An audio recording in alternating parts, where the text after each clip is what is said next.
એટલા માટે જ આ કહેવું પડે છે કે મેઘરાજા ખરેખર મુશ્કેલી વધારશે। એનું કારણ છે કારણ કે જે શક્યતાઓ હતી, જે નિર્ધારિત સમય હતો અને તેમાં ઘણો ખરો એ વિઘ્ન આવ્યું છે અને તેના કારણે ચોમાસામાં વિલંબ ઊભો થયો છે। હવે આપને લેટેસ્ટ અપડેટ બતાવી રહ્યા છે, ગ્રાફિક્સના માધ્યમથી અમે આપને બતાવવા જઈ રહ્યા છીએ કે અત્યારે ચોમાસાને લઈને શું છે આગાહી અને અત્યારે હાલની સ્થિતિ। તો 9 દિવસથી ચોમાસું આગળ વધી નથી રહ્યું, આ એક મહત્વપૂર્ણ જાણકારી।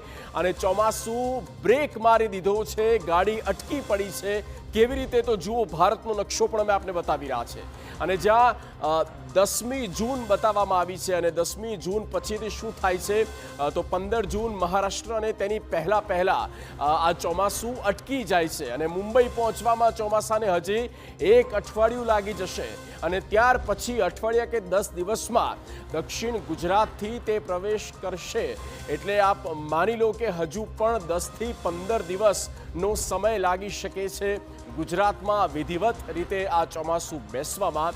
અને બીજી બાબતો એ પણ છે કે દરિયામાં કોઈ પણ સિસ્ટમ સક્રિય નથી અને વરસાદી સિસ્ટમ ન બનવાને કારણે, એટલે કોઈ પણ લો પ્રેશર ઊભું ના થવાના કારણે આ ચોમાસું છે તે બ્રેક ત્યાં વાગી છે અને તેને ફોર્સ નથી મળી રહ્યો અને એના જ કારણે આખી બાબત સામે આવી છે કે ચોમાસું હવે જે પહેલાં લાગતું હતું કે 15 તારીખની આસપાસ બેસવાનું હતું, પણ હવે 23થી 25 તારીખની આસપાસ આપણા રાજ્યમાં ચોમાસું બેસી શકે છે।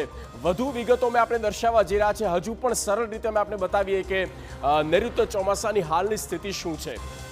જો આપણે એક આ સેટેલાઇટ ઇમેજ બતાવી રહ્યા છે, આ ભારતની તસવીર આપ જોઈ શકો છો અને ક્યાં અત્યારે હાલમાં નૈઋત્ય ચોમાસું અટક્યું છે તો કર્ણાટકની આસપાસ ચોમાસું અહીંયા જ બ્રેક વાગી ચૂક્યું છે કારણ કે કોઈ પણ એ વાદળો દેખાતા નથી અને વાદળો ન બંધાવાના કારણે તેનો જે ફોર્સ છે તે એ જે તાકાત છે તે નથી મળી રહી।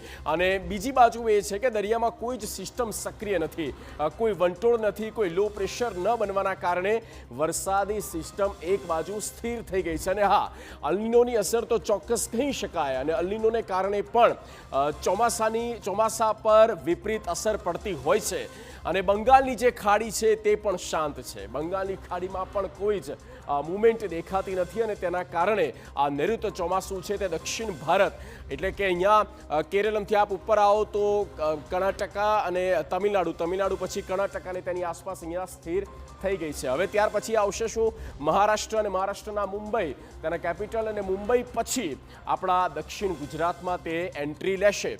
એટલે કે 23 તારીખની પછી આ ચોમાસાની શક્યતા રાજ્યમાં જોવા મળી રહી છે। હવે આપને એક રિપોર્ટ પણ બતાવી દઈએ। મેઘ